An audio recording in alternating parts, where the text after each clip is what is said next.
On le dit cruel et sans merci. Un homme calculateur, froid et ultra déterminé. Yahya Sinwar est officiellement le nouveau chef du Hamas et de facto la cible principale et incontestée des services israéliens. Car celui qu'on appelle le boucher de Khan Younes est aussi le cerveau présumé des attaques du 7 octobre. Nous attaquerons leur ville, nous les poignarderons, nous les écraserons avec nos voitures. Mais il n'y aura pas de cérémonie d'intronisation.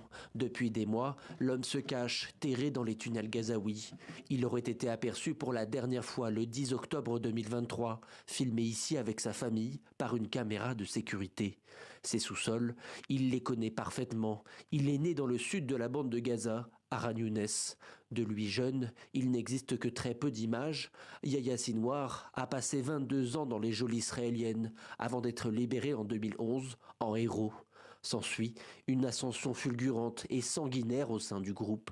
En 2017, il devient le chef de la branche militaire et généralise notamment l'usage de la violence pour traquer les collaborateurs et espions d'Israël.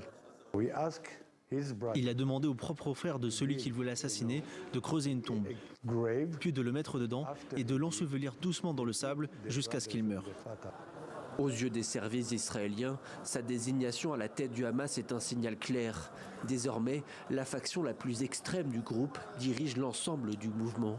Sa nomination atténue encore un peu plus les espoirs d'un cessez-le-feu à travers les négociations.